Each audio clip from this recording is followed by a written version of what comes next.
I bet everybody in this room knows Greg already. So Greg has been a rehabilitation therapist here in ABI since 2001. 05, okay. He wears a lot of hats. He is an author, and probably lots of you know about this book that he wrote. He had a brain injury himself, a very serious brain injury in an assault 23 years ago this month. And he works in research. We brought him over to the dark side about 8 years ago. He's been working, no, not that many years ago. Yeah, is it? Part-time with us. And he's looking over there, as I said before, like he's sitting on death row. I don't know why he is so nervous, because for those of you who have heard him speak, you know he's a phenomenal speaker, and he is a very, very important voice. He has lived experience. He started working with people with brain injuries within the first year of his own injury. He's a rehab therapist, he's learning in research, and he's an author on brain injury. So I don't know what more a person could have to be able to contribute to this field.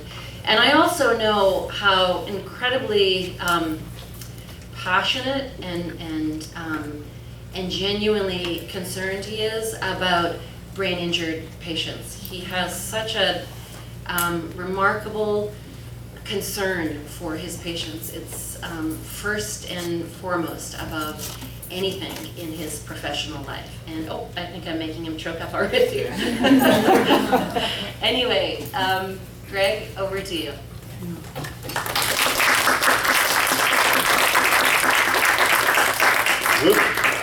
Thank you. What an introduction.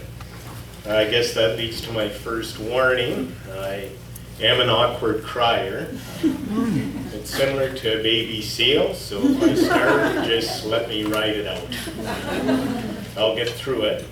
Also, at the end of my talk, we'll leave time for your questions, and then after this, I'm going to give a book away to whoever yells out the correct response to my question.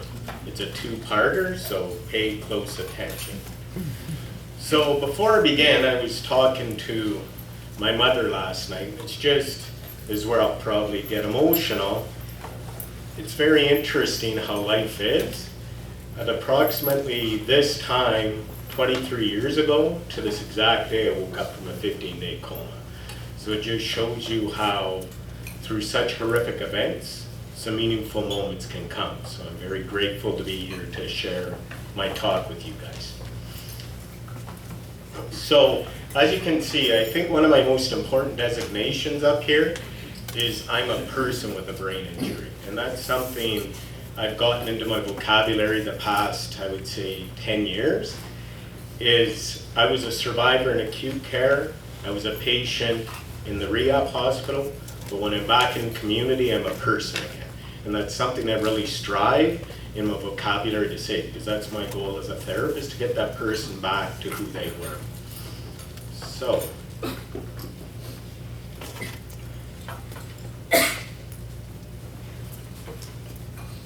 just spacebar. Spacebar, okay, thank you, Gary.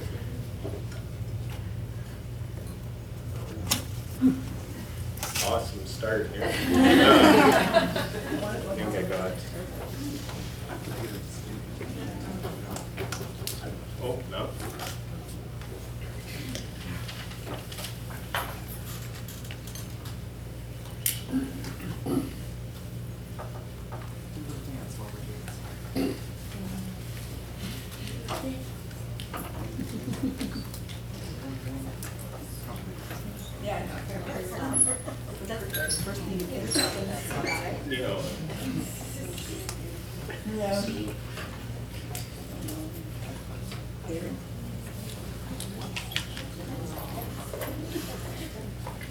You think Greg's nervous?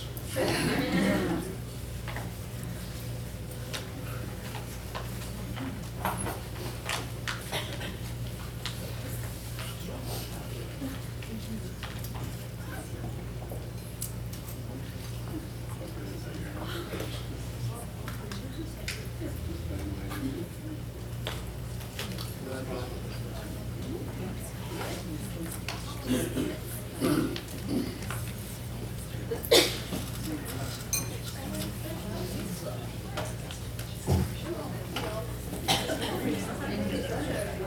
dear.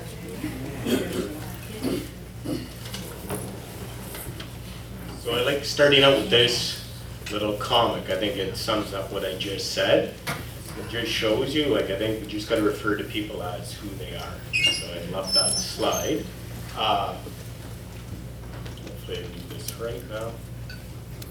So a lot of thanks to give out here. Let's see here. Papers on the go. First of all, I want to thank Toronto Rehab because in 2001, they took a chance on me. I disclosed to them in my 3-year gap in my resume that I did have a brain injury, and they took a chance on me. Specifically on the interview panel, someone's here today, Allison Patrick, thank you. She was on the interview panel, so thanks, Al, for giving me this chance.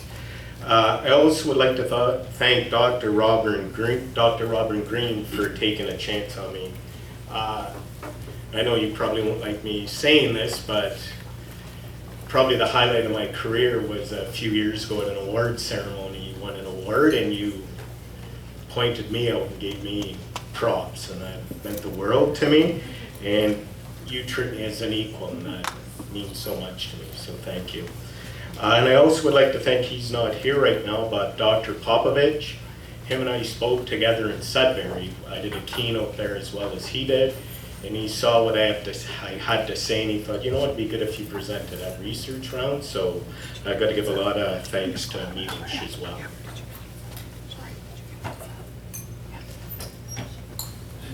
So these two quotes, when I was putting this together, I didn't realize how they intertwine. And I think it just shows that at some point we go through tribulation.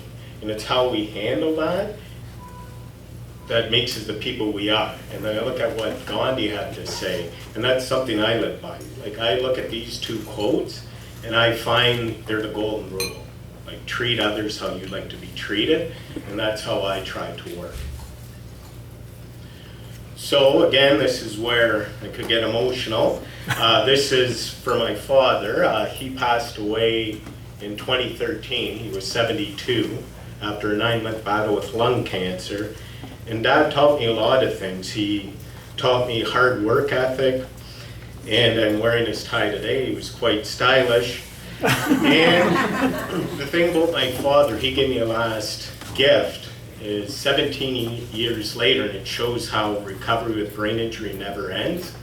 I grieved my father. I went to grief counseling, and that was the first time it opened up other windows where I got to grieve my former self, that fellow who kind of got lost on that bridge 13 years earlier. So I was able to grieve my former self. And I think that's what we got to remember with people with a brain injury. They're dealing with having to grieve their former selves. Interesting concept. So a lot of the stuff I'm going to talk about is common sense, but I find as I get older, it's not so common anymore. So a lot of this stuff, you're like, yeah, I know that, but it's a nice reminder to have. This is probably, don't like this slide, but it's me blowing my own horn. This is some of my background. Oh, I'm getting ahead. You can tell I don't like that slide. So I have to give credit to Hamilton Health Sciences as well. They took a chance on me before I came to Toronto Rehab. I worked with them for 9 months as a rehab therapist, their behavioral rehab program, and they saw that 3-year gap and took a chance on me as well. So I've got to give them thanks. Toronto Rehab hired me in 2001, 2005 as an occupational therapy assistant. And from 05 to present, I'm a rehab therapist. And as you read, I've been a researcher involved with Dr. Green since 2011 as part of the intensification study in tele-rehab now. And I've completed 8 marathons. I'm proud to say I raised $3,500 for rehab, brain injury support and the tele-rehab center. So I'm happy about that. And I do have a book. I like to say it's the best book never read, but it's a good book. And like I said, I think my marathon running days are over, but I'll hopefully get back into that. So my story before my brain injury. I graduated from business in 1996. Is anybody familiar, to really age myself, who here knows the Byway? Anybody remember? Oh, there's, well, it was a department store. It was kind of like Dollarama back in the mid-90s. And I worked there for 6 months. I managed this whole store, and I was really unhappy with my life. Like I had no direction, it seemed. I'm like, why am I doing this? And when I put this together, still talking? Okay. When I put this together, I realized back then, I did have mental issues that I didn't deal with. Like I think back in the mid-90s, it was viewed as a weakness. I didn't want to seek help, so looking back, it saddens me that I didn't seek help because something was eating at me, and I think it was expectations. Like society's ate at me. I wanted the wife, the picket fence. I wanted a great career, and because I wasn't achieving that, it really ate at me. So I quit my job at the Byway, and I decided to move out west to Victoria, BC. And I like to call that my quarter-life crisis. And when I went out there, I really wasn't doing much more different than I was doing back east. Another thing to remember when we're working with people is, I'm sharing this with you guys, is you got to remember their life before their injury, because there's probably other things at play. And as you can see, I probably had mental issues that I wasn't dealing with going into my brain injury. And I think my brain injury even brought out and magnified some of the traits that I had beforehand. So always remember their life before. So when I was out west, I did part-time jobs. I was an envelope stuffer at the University of Victoria. I was a night cleaner at a 5-star hotel. I did the graveyard shift. And on November 11th, I received news I was going to start managing the menswear department at the Bay. And so I decided to take one more shift on November 9th, graveyard shift, just to, I needed the money. And I just was in a bad place. Even I still remember that last shift. So when I approached this bridge on my walk home the next morning, I did think about committing suicide. I thought about taking my own life. And I didn't, because of the pain it would cause my family, and more importantly, my mother. Like, I'm a self-proclaimed mama's boy. I think that's why I'm still single. That's another PowerPoint that I'll share in another research round. But I didn't, because of the pain it would cause my family, my mom. And that's the last thing I remember for 15 days. So I'm going to show you this picture. It's quite violent. I won't show it for too long, but I don't mind seeing it because it shows how far I've come. Like, it reminds me, okay, Greg, it gives me that perspective. That's the extent of my PowerPoint effects.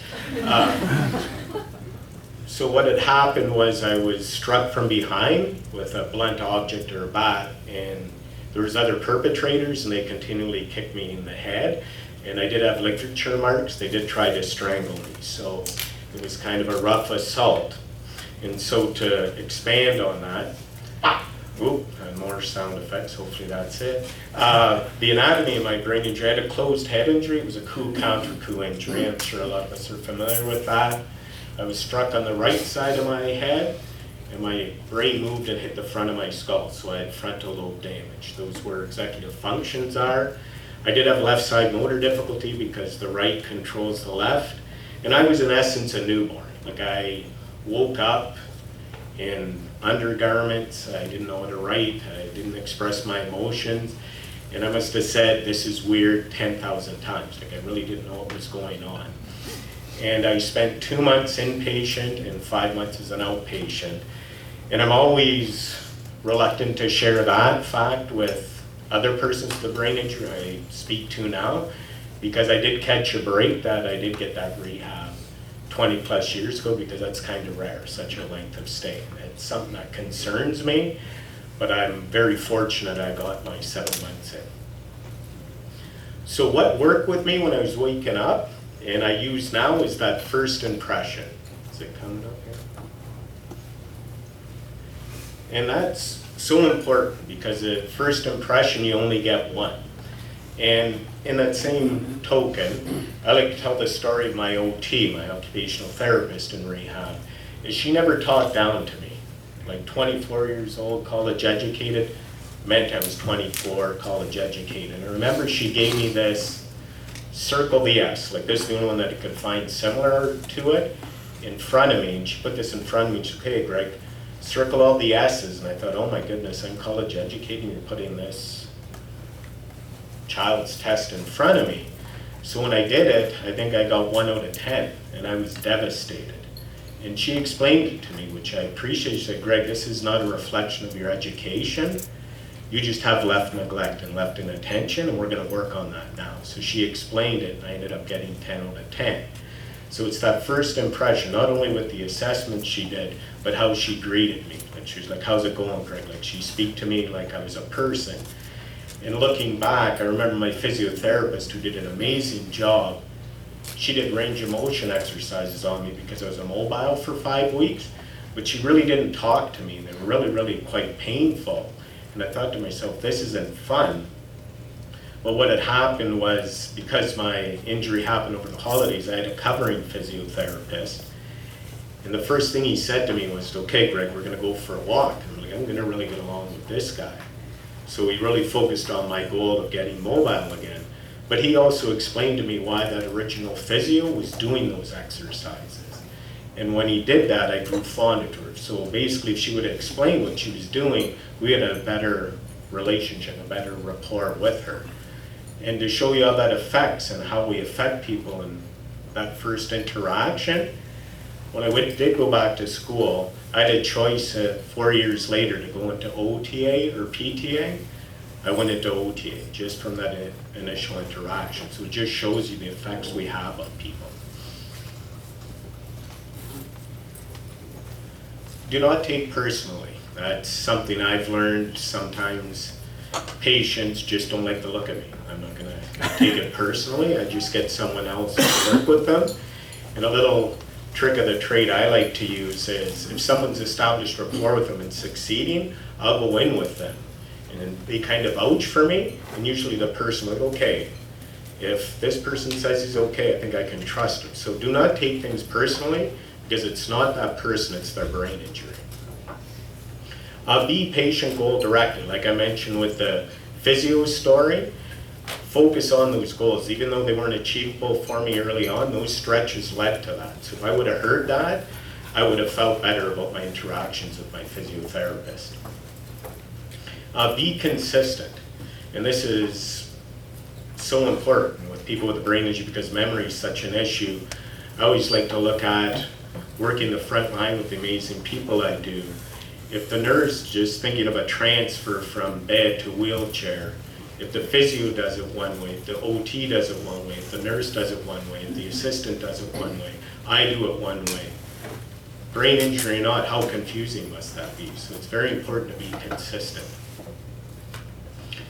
And respect, consent, family, and each other. And this is something I got to work on. Like if we work as a team and respect each other, we can succeed. Like my big point, I think my managers here, is giving feedback. I got to learn how to do that more and learn how to receive it as well. Because if someone can be successful, we can all be successful.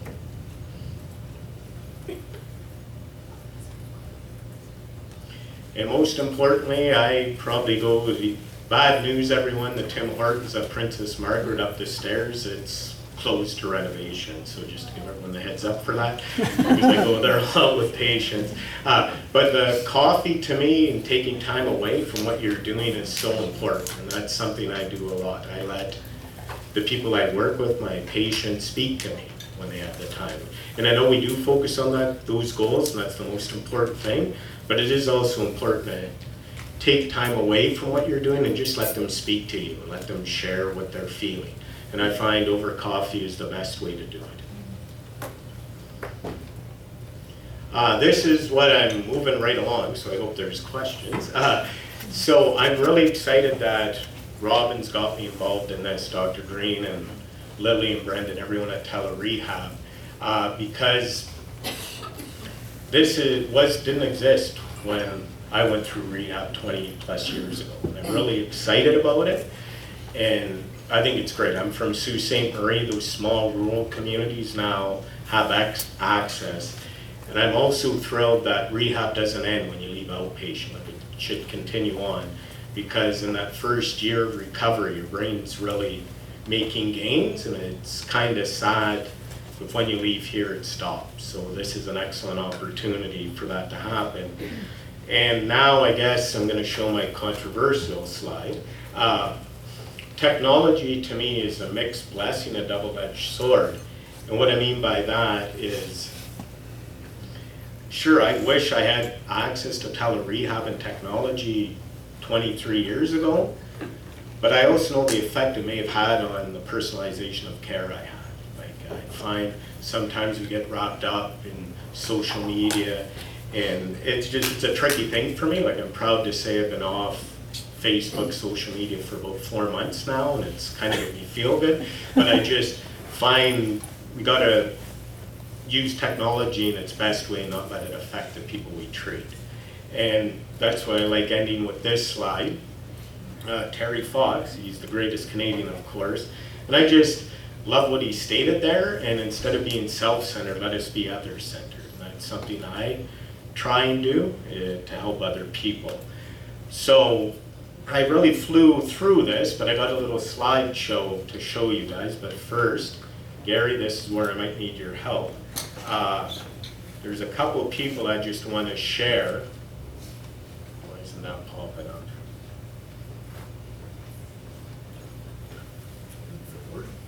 Yeah, went to the word.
So just a couple of people I want to point out before I show a little slideshow.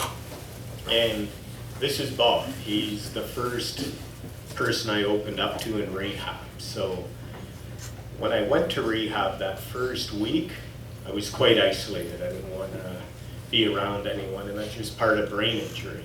But Bob was the first person. I remember him putting his hand on my lap and said, "What's up, son?" And I opened up to him. He was like an angel to me. And the thing about Bob, he was just amazing. And to explain the Gorge Road Rehab Hospital where I was at, Toronto Rehab has many sites. The Gorge Road Hospital, it had everything in one building. It had all populations on the inpatient floor. That's how I met Bob. They had a long-term care facility in the basement, and they also had an outpatient facility there where I went for outpatient. So when I made it to outpatient, Bob ended up in long-term care. I would go, after my appointments in outpatient, I'd run down to the cafeteria and see Bob. And when I was in the cafeteria, he got me to help other people. He said, "Greg, go help that person with their drink. Go help them with their food." And he was just an amazing man. Like, he taught me so much. And just to show you the type of person Bob was, he passed away in 2002, sadly. I remember asking him, "You had an interesting thing happening. He had open heart surgery, and there was a little something weird happened and messed up his spine. And I asked him, "You're a neurosurgeon, why didn't you pursue him litigiously? Like, why didn't you sue him?" And he said to me, "Well, Greg, he probably makes mistakes and they're very profound, but he's probably an amazing neurosurgeon." My neurosurgeon was the same guy. So it just shows you the amazing person Bob was. He was like an angel to me. And now this is where the seal crime may happen. And this is my mom. I owe everything to her. Well, I did this.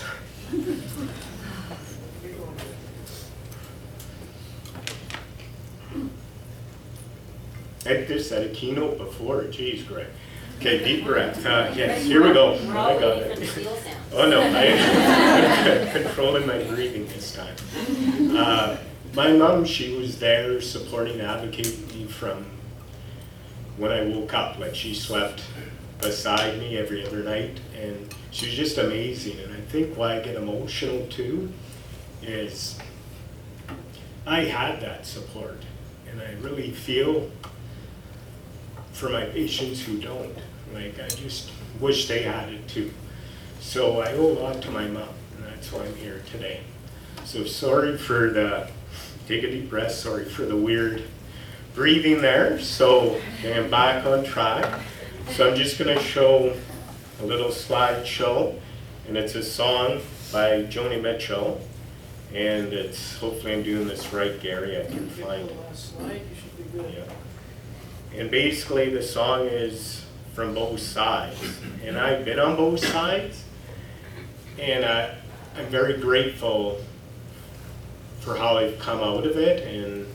And what scares me, I'm struggling here, is that if my injury didn't happen, I don't know where I'd be today. I don't know if I would be here today. So let's see if this works. Is that right, Gary? What is? How do you full screen it here?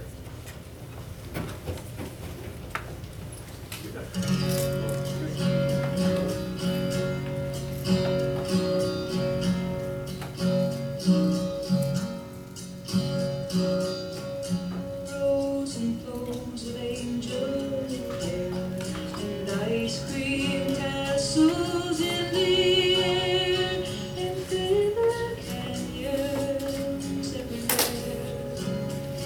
I've looked at clouds that we, but now they only block the sun. They rain and snow on everyone. So many things I would have done, but clouds got in my way. I've looked at clouds from both sides now, from up and down, and still somehow it's cloud illusions. I really don't know clouds.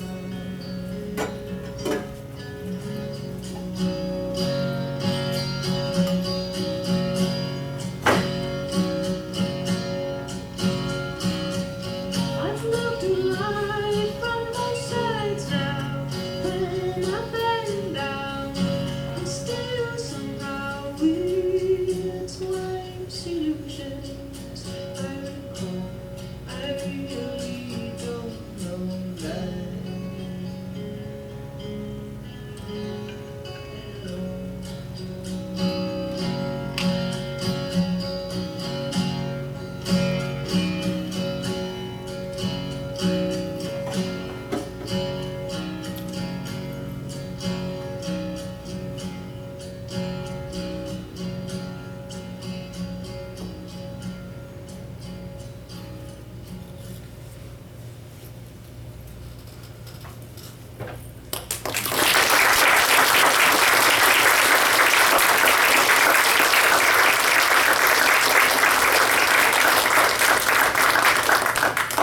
Thanks, Greg. That was awesome.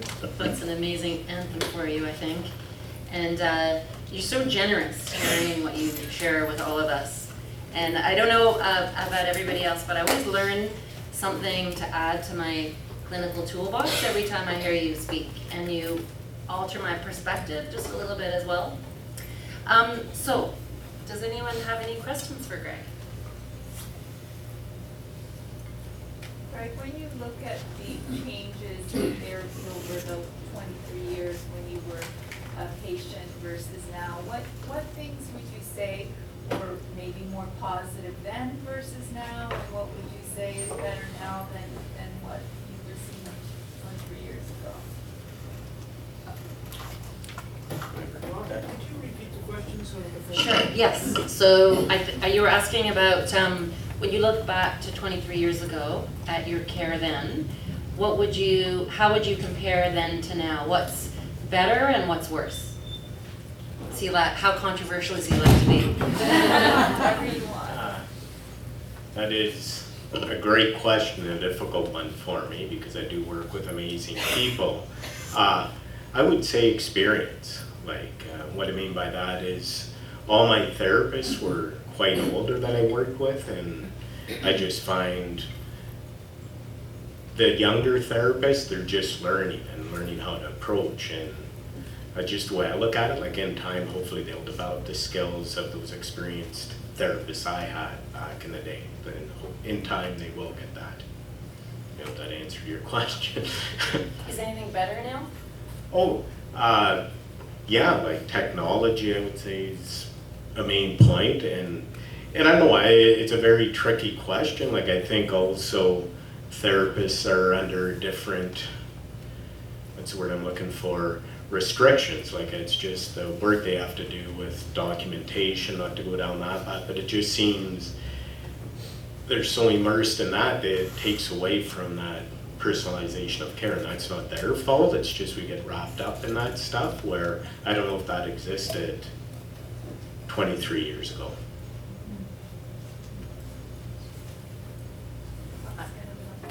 When you finished your therapy after 7 months, how long did you still feel that you were continuing to make improvements, and what kind of things did you do to continue to work on your own recovery? You want me to state that again? What's that? Okay, just stating them again, that's a long question. So basically, I think Allison asked me, what did I do after the 7 months with my recovery, my rehab, and prolong it? I got involved with volunteering. Like when Bob got me to help other people, that led me to volunteering through my advocate at the Vancouver Island Head Injury Society. And just volunteering, that was kind of a way to grade me for work as well. Can I be on time? Can I show up for work? And that's something I recommend to patients. Like it's a good way to test yourself, like by volunteering, if it doesn't interfere with any monies or funding that you're getting. So yeah, I did a lot of volunteering. And that's, again, where things have changed. I didn't know about enriching my environment. Like, I don't think I did a good job of that. Like, I did my rest and recovery, but I just did things that, like volunteering. I did a lot of volunteering that kept me busy and kept my brain active. And I got into shape again. I ran my first marathon in '01, and I was deathly ill after because I didn't know miles and kilometers. I confused the two when I trained. It wasn't a good thing. But yeah, so that was a short but succinct answer, I hope. I have a question. Well, you were ahead of the curve, by the way, in physical exercise, because we now know how important that is for the brain. But what I was gonna, can I put you on the spot? You've talked to us before about the importance of processing grief. Would you mind commenting on that a little bit? Oh, I would love to. I think that was the last gift my dad gave me. Like when I grieved him and went to grief counseling, I got to thank Toronto Rehab for getting me involved with that, because my manager at the time knew I was struggling. And when I went to it, it started to open up those doors. Even though I wasn't in a good place, I never grieved the fact that, hey, I've achieved that picket fence, the kids, the career. I never grieved that. I never had a chance to grieve that old, right? And when I did that, it really made me feel good. Like I was able to put that to rest. And it just shows you, even 17 years down the road, there's recovery from brain injury. And I think grief's really affects the people I work with. Like doing the great work with you guys at the Tele Rehab Center, it's just, I think when I talk to these people doing follow-up interviews, they just like to be heard and talk and that support. And I think that's amazing what you guys are doing, giving them that support. When do you think we should, as clinicians, kind of open that door to that conversation? Do you have any? I think you and I've talked about this before. I think it would be best maybe at the end outpatient. Like right now, I find that inpatient, these people are just concerned about going to the bathroom again or getting up and walking. Like they don't know what their former self is just because of their brain injury. So I think maybe a year down the road when things settle and they realize, okay, I have changed from my brain injury. I was curious about the book and the process you went through to write about this experience. Is that something, I mean, why did you do that? And is it something you recommend to other patients to write about experiences like that? Amazing question, nice segue. I think that's very important. He asked about writing in my book. And I found writing was very cathartic. Like I had to see an anger counselor because I had this inward anger for quite some time. And my social worker, who I dedicate my book to, he said, you know what, Greg, take to the pen. It's very cathartic. Get those feelings out. It made me feel good. I got them out on the paper, and that's how my book came along. It's based on journals that I started, and then I wrote a story from that.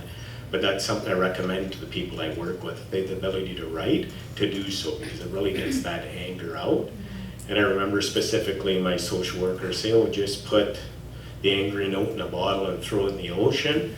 I didn't because there'd be no ocean, but it just, that's something he taught me. So, and you know, even if they don't have the ability to write, just being able to talk to people. Like my support group was so amazing, it opened up my eyes. I was involved with the support group 3 months after my injury, and it really helped me. Thank you. You're welcome. Just to jump on that, where can we get the book? You can get it online, but there's probably many of them at the Indigo next door. so go there. Thank you to all of you. I think a majority have bought my book. I had a book signing there a while ago, and they sold out within 2 hours. And I think the people at Indigo got excited and they ordered all these books. And I told them, I hope you know I knew 23 out of the 25 people. So the book just, they're sitting there if you want one. There's quite a bit of them. So. Is there going to be a book 2? Yes, that's in the process. Allison's just throwing loaded questions. Is there going to be a book 2, she asked. Yeah, it is. I'm almost done it, and it's in the editing stages. Yeah, let's just leave it at that. There's a second book.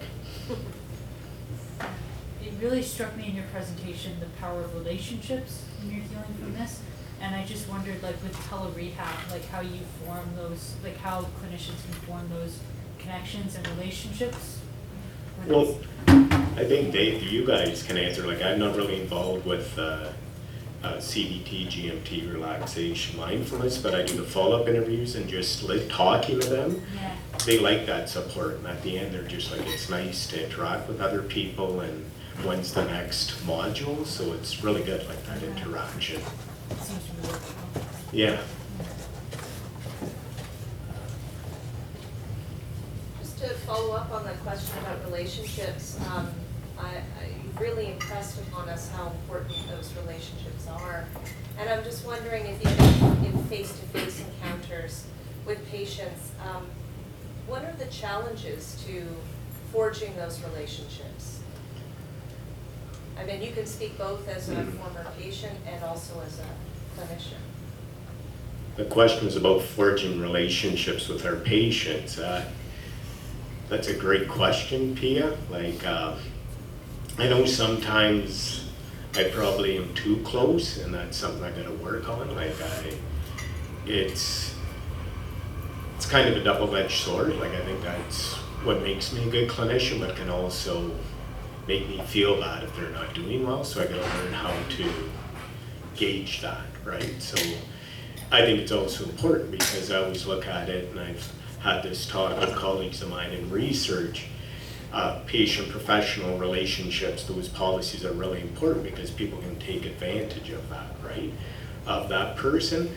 But also, I look at it, it's hard not to form a friendship because I'm dealing with these people in such a vulnerable state, right? And so I was viewed as I could get in trouble for saying this, but a fellow I befriended from 9 years ago, he's going through a rough go right now. And looking back, I really couldn't accept his friendship because of that policy, but I thought to myself, I'm in such an intimate role in him. I did a shower with him, like here I am. I don't think he wants me showering him, but I'm supposed to pull the brakes back on being friend. Like, I don't know, it's a difficult thing for me. I'm kind of rambling here, but it's a tricky thing. That's something I gotta work on. But I think it's very important that you personalize that care. Just in observation of seeing you with patients, you always seem to have the ability to throw in a little bit of humor and kind of put yourself at the same level of where the patients are at, and I think that really helps to establish connections and something that you do really well. Thank you, Al. I guess that leads to my cheesy line. I always like to say you can't spell rehab without ha. So no, but that's no, a sense of humor I find is very important. It's bringing a smile to someone's face, and it's all appropriate humor, but it's just it makes them feel good, right? It kind of takes them away from what they're going through.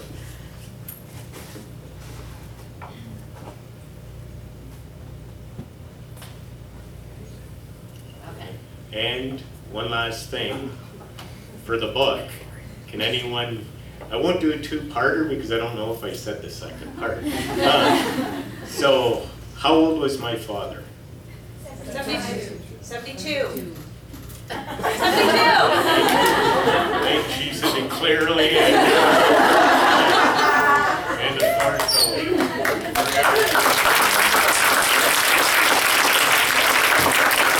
Okay, while he is collecting for booty, I will say thanks again, Greg, and we are very lucky to have you at Toronto Rehab as a clinician and as a clinical researcher. So thank you. Thank you.